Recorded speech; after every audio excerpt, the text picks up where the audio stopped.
and welcome to Foxes and Fairy Tales during Wyrd and Wonder month. Wyrd and Wonder is a fantasy themed event that has been happening for a number of years now. It is a celebration of all things fantasy, weird and strange. Wyrd and Wonder doesn't really have goals. There's not a set number of books you need to try and read. You can make it as involved or as relaxed as you choose. They do offer lots of projects and things to get involved in. It's up to you whether you take part or not. There are some read-alongs, there are sometimes watch-alongs, there are Instagram prompts, there are these top 5 prompts, and there are lots of challenges throughout the month. This year there's a sort of additional optional theme. While you can still read any fantasy or sci-fi book you want, we're specifically being encouraged to look up nautical fiction, so books with mermaids, pirates, sea monsters, etc. The Wyrd and Wonder hosts have come up with a challenge called the Fantastic Fives. They have produced 5 themes, and every week they'd like you to pick a theme and to talk about it, maybe giving your top 5 or your favourite books in the genre. So the one I'm going to talk about today is Lost at Sea. These are sea voyages, either intentional or unintentional.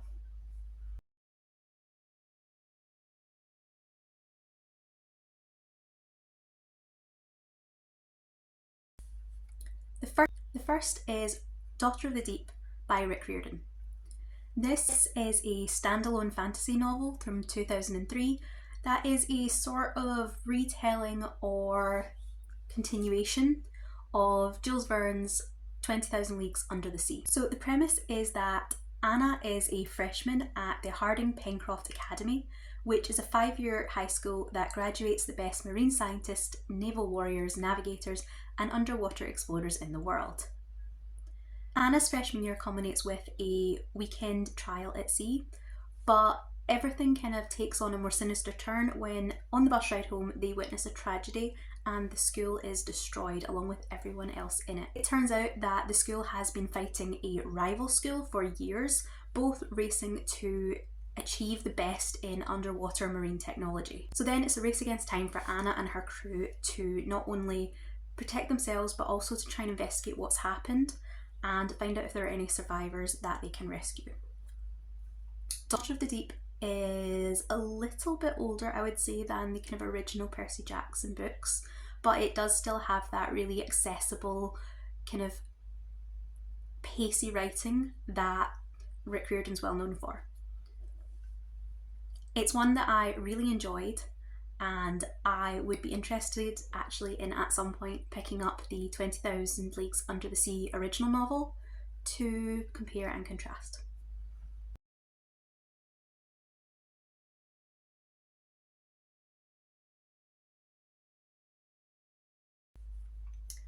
The next fantastical journey on my list is Atlantis, The Lost Empire.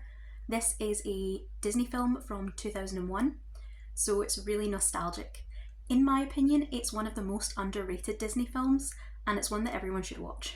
It's set around about 1914, and in it, scholar Milo Thatch has been working for years on his theories about the lost civilization of Atlantis. Generally, he's been sort of mocked and ridiculed for his work, but then an eccentric millionaire offers to finance an exposition, and Milo finds himself in an underwater craft with a kind of misfit crew full of engineers and navigators and mercenaries, all looking to reach the lost city. Now, when they reach Atlantis, they find out that the civilization isn't quite as extinct as they might have expected, and then we kind of reach the usual conclusion in a kind of Disney film where we have the bad guys who are trying to take the heart of Atlantis so that they can sell it and profit, versus Milo, who is now teamed up with the Atlanteans who are trying to protect their city from destruction. This one has Michael J. Fox voicing Milo, and it's a really enjoyable film. It comes in at the kind of hour-and-a-half mark, the way a lot of these films do, and it's one that actually, of the very few Disney movies that I think would have benefited with a live action.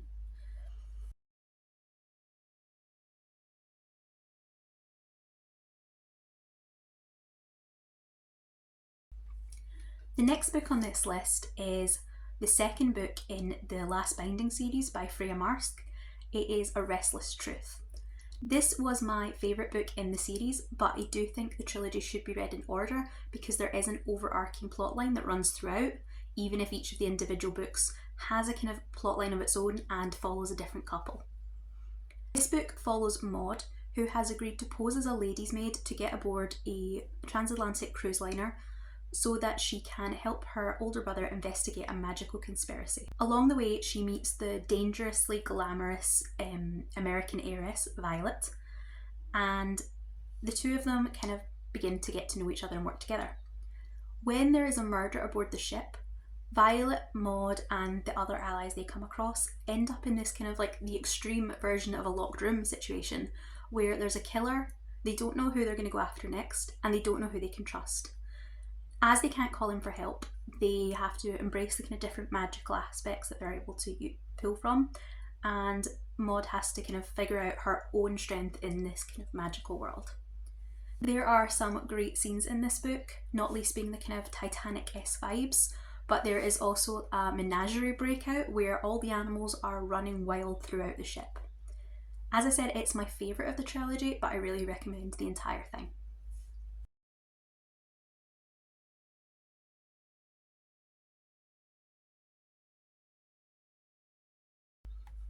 Back to films. If we are talking about nautical fantasy and specifically pirate films, I don't think you can miss Pirates of the Caribbean. It was, for I think many of us, the kind of film that re-established pirates as a genre since like the 1950s. The first movie, The Curse of the Black Pearl, came out in 2003 and it starred Geoffrey Rush, Johnny Depp, Keira Knightley and Orlando Bloom. The plot is relatively simple and it actually is taken inspiration from the Pirates of the Caribbean ride that is at Disney World, Disneyland, etc. and kind of gave that very loose narrative a storyline.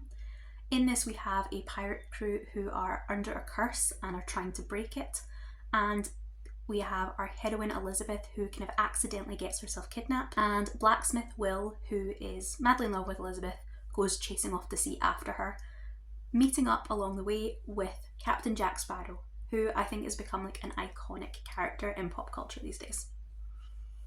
There are,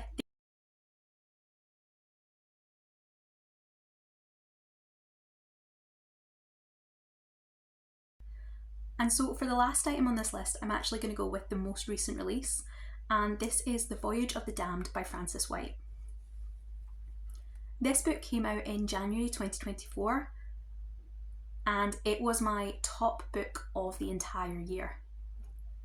I actually listened to it on audiobook, which is narrated by Nathan Fode, and I highly recommend you do that because he gives voices and accents to the different regions that just, I feel, add an entire extra level to the story itself. This has been sort of pitched as a murder mystery aboard a cruise ship or Agatha Christie at sea, but honestly I feel it has a lot more going for it than that.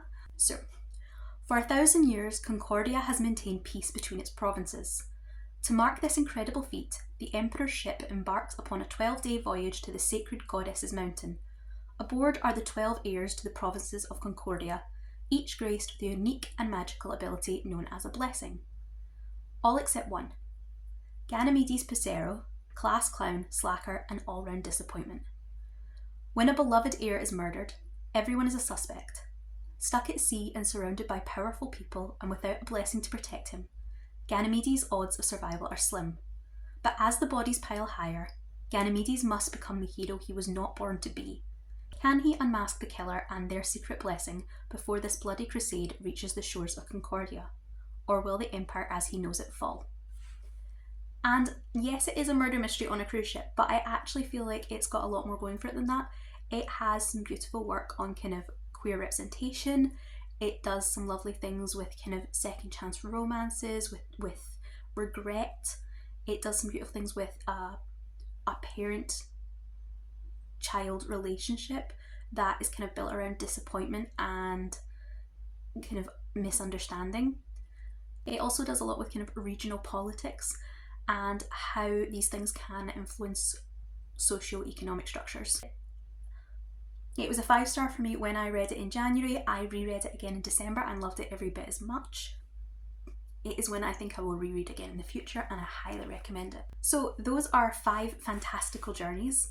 Please check out all the Wyrd and Wonder links below. You'll find more content and more discussion on these kind of nautical fantasy journeys.